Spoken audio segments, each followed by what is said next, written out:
Welcome to the last ever speed build of Jurassic Evergreen Park, where today we will of course finish off this park with my favorite species in this game of all time, the Yutyrannus. For them I will build this really nice and super detailed tropical habitat, so let's start building. And with all of that said, hey guys, Legion here and welcome back to Jurassic Evergreen Park for one last time, at least when it comes to doing speed builds. Of course, this park, unlike my tropical park, will actually get a tour. I promise you guys that I'm going to be touring this park. I'm not sure yet if I want to do a fully ground view tour, if I want to do a fully aerial view tour, because I think that just the ground view doesn't really do parks in this game justice in the right way. So I think I'm gonna do sort of a combination of both. So I'm gonna be doing some aerial shots and also some parts in the first person view, but please comment down below what you want to see for the tour. And if you do think that this park looks awesome just from the aerial shots that I just showed you, make sure to subscribe to my channel for many more amazing builds just like this park and a future park project that I'm super excited for. But yeah, after all of this time, I really just can't believe that this park has, I would say, finally, come to an end and is finally done building, because I've just been building this park for such a long time. That is of course because I was doing this whole park pretty much on YouTube. So for that reason, every time I took, breaks from the YouTube channel and I was like on vacation, I didn't build and I didn't really rush the park, or when I got like a lot of motivation to build parks, I didn't just rush out builds in this park. I always did it episode by episode, so this park took longer because of that. But yeah, it took long anyways, and I'm really happy to see it finally be finished and to see it in its finished state.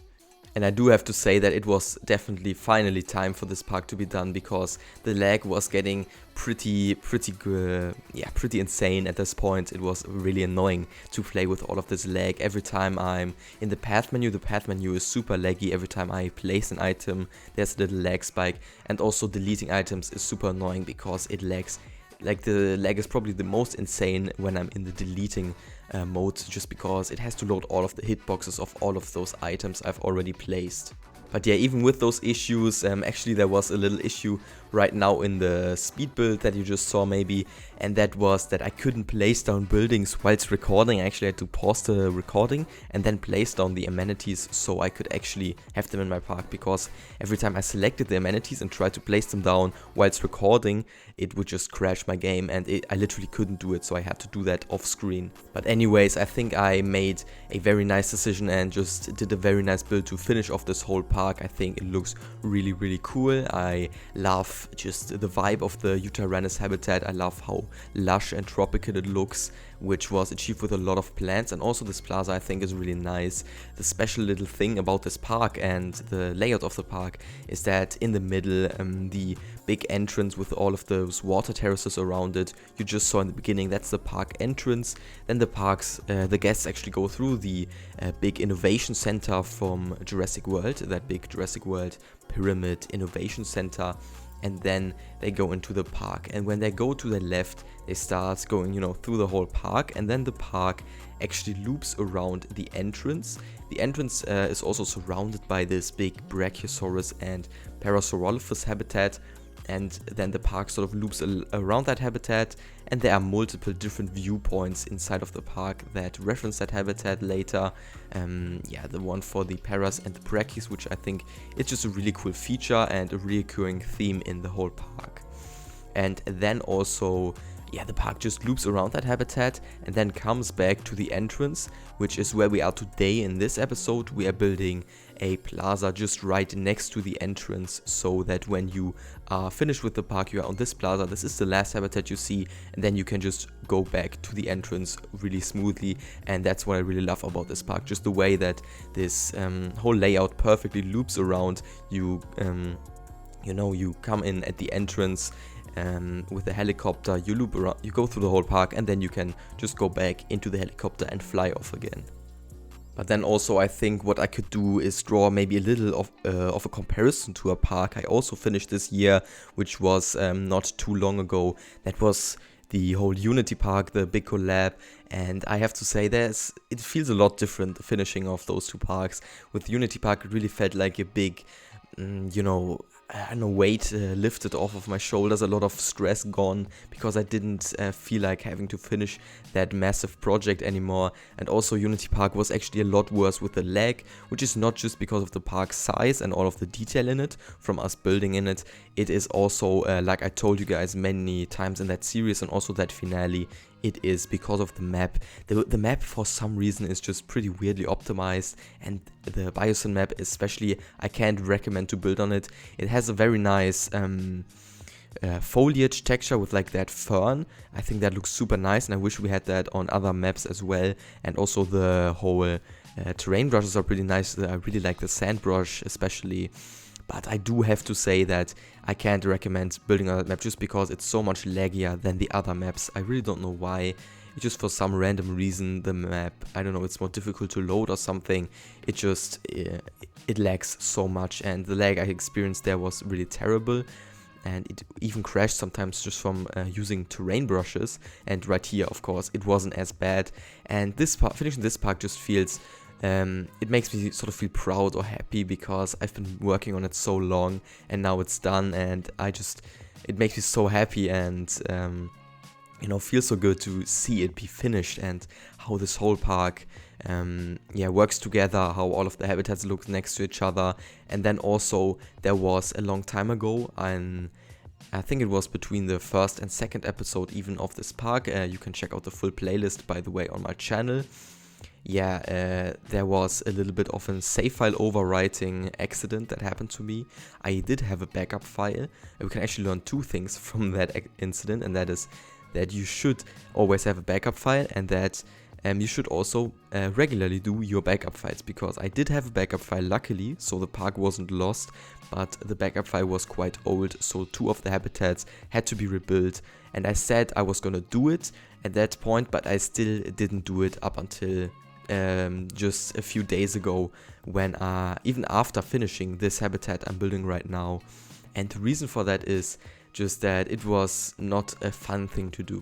I already built the habitats, I had fun building them, but then building them again, that just seemed like a chore. I didn't want to do that. And now, after all of that time, I finally rebuilt them, and that just makes the park look so much more satisfying from an aerial view. Because before, when I went in like a general overview shot of the park and like looked at it from above, because it's a pretty big park and it was already pretty impressive, even though there were still a couple of habitats not finished yet. Just those bare areas in the beginning of the park really made it look a lot worse. And now that it's finished, the park looks a lot better from an overview, and I just really love that. I love looking at it, and I'm proud of this park. And yeah, speaking of proud of this park, I'm also gonna be entering it for Battle of the Builders. If you don't know what that is, it's Evolution Square's building competition basically, and I'm gonna be entering this in the best park category, of course. I hope I'm gonna at least be a finalist in there. I don't know. I don't think my park is gonna get chosen over some of the other great parks there by other people. You know, you guys also know, and I also know from working with them on Unity Park even. But I think, yeah, I hope some people are gonna look at it, take some inspiration from it, that don't know my channel otherwise. And maybe some people are even gonna find my channel through that video if I get like an honorable mention in the Battle of the Builders video. And yeah, I'm excited for the competition, because this park was actually started when the last Battle of the Builders happened, and I submitted the entrance of this park, and now it has come full circle, and the finished park will be submitted for the next one, which is a very, you know, poetic coincidence, I would say. Yeah, but let's talk a little bit more about the actual habitat I'm building, because that's important as well. And what you are seeing me build just right now, or what I just built, is some of the barriers using the mortar walls around this path. And I had a very specific feel for this viewing area in mind. So of course there's first like a pretty normal and regularly designed plaza, but then when you go off to the right, where there are multiple viewing areas into the jungle habitat, the atmosphere is pretty different. I try to sort of have a layer of the walls, the big mortar walls with like the doors in them, that sort of are the barrier of the habitat as well. And then in between that you have a sort of moat of all of those tropical ferns, which is you know, the plant that I really like to use. You know how much I love spamming that plant and using it a lot in big planted areas. And yeah, a mode of those plants, and then around that the low mortar walls. And I think it creates a really nice look.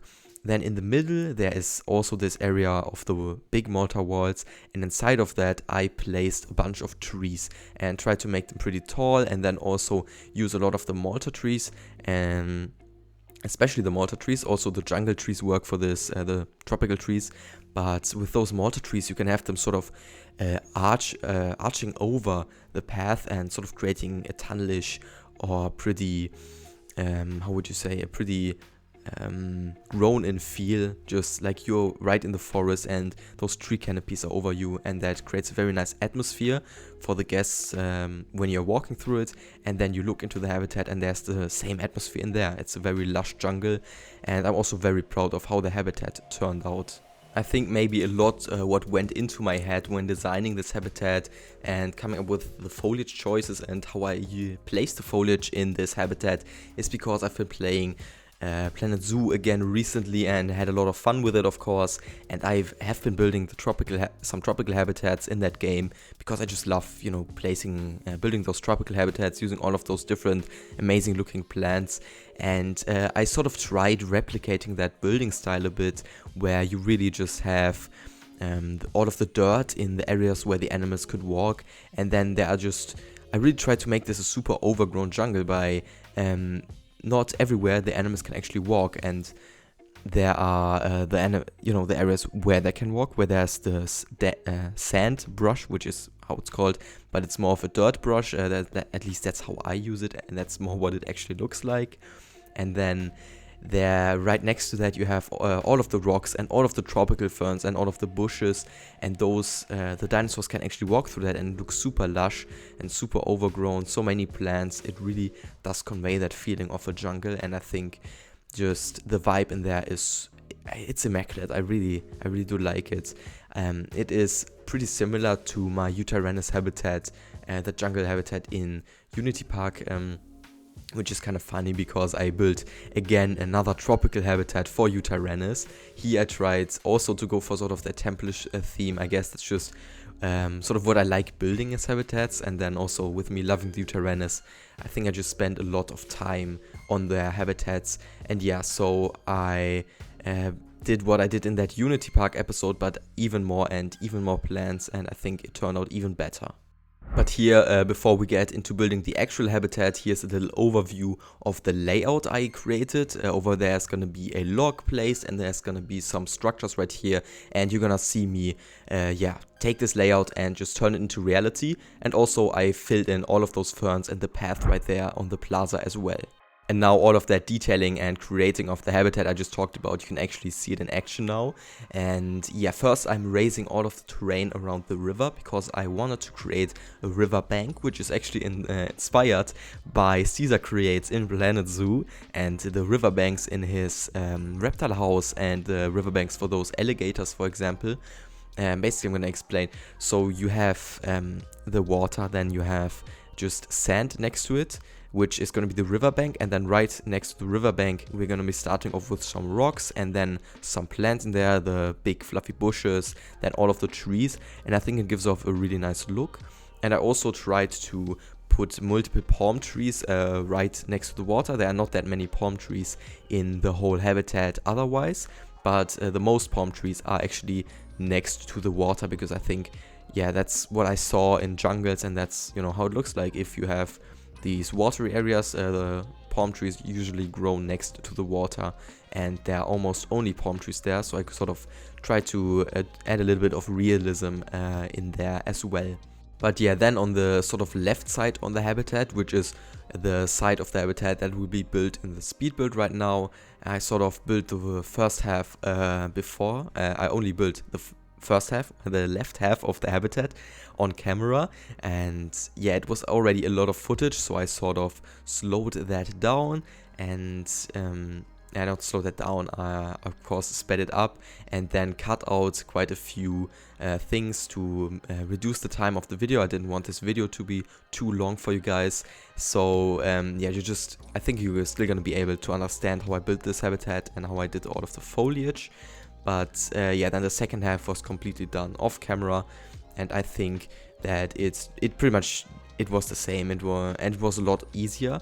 Actually, the planting process of this habitat in the speedbuild was kind of difficult for me because I didn't really know where to start, because I wanted to add sort of 3 layers. First, you start off with the short little ferns, then the taller temperate bushes, and then the even taller big fluffy bushes. I didn't really know what to start with. I think I ended up starting with the big fluffy bushes, then I went around with the ferns, around the edges of the rocks and stuff like that, and then I went around with the small temperate bushes and placing all of those sort of yeah, in between the ferns, and then in between the ferns and the big fluffy bushes. And I think that was a good way to approach it. And then in between the big bushes I added some of those banana plants as well to add more variety. Then after that I added the trees, and then I added the tropical sort of the weird trees that have like a very flat canopy that is pretty green, and that we used to use for building like savannas or something in this biome. And yeah, now we of course do that with the Mediterranean trees, because there's a pretty good savanna-like looking tree in that set. And yeah, that was how I did that. And then after that I used one of these tools, one of the plant brushes in the game that is used for herbivore feeding. It's actually the one that the Brachiosaurus uses to eat from, and I just filled that into the areas where I placed trees to make that look even more lush and even more diverse in plants. And yeah, on the left side of the habitat that is split by the river, on the left side of the river you have this log viewing gallery that again sort of splits the walking area for the Yutyrannus, but they are small enough so they can walk underneath it. And then there's a circle of the big monorail arches that is sort of a, I don't know, chilling area for them, where maybe they could like lie down and, you know, just bask in the sun or something like that. And then on the right side of the river there is a feeding area actually for them. There's a feeder, and behind that there is some of the Malta walls and also the Malta towers, and that just sort of is supposed to create a nice little temple-ish structure. And then there's just some more yeah, tropicalness, just a little bit more of the habitat that doesn't really have any special features to it. And yeah, that is the layout and the special areas I'd say in this.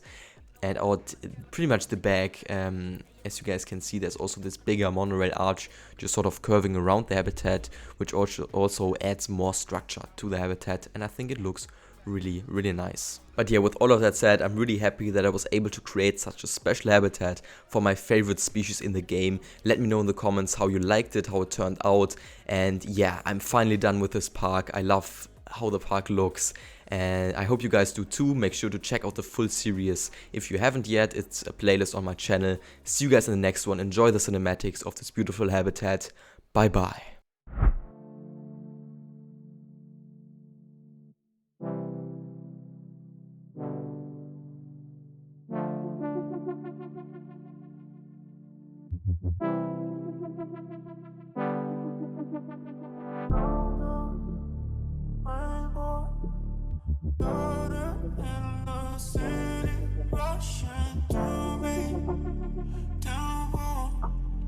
Upstream, are you with me? Round up, rainbow, glitter in the city, rushing through me. Downpour, upstream, are you with me? Feeling rainbow, glitter in the city, rushing through me. Upstream,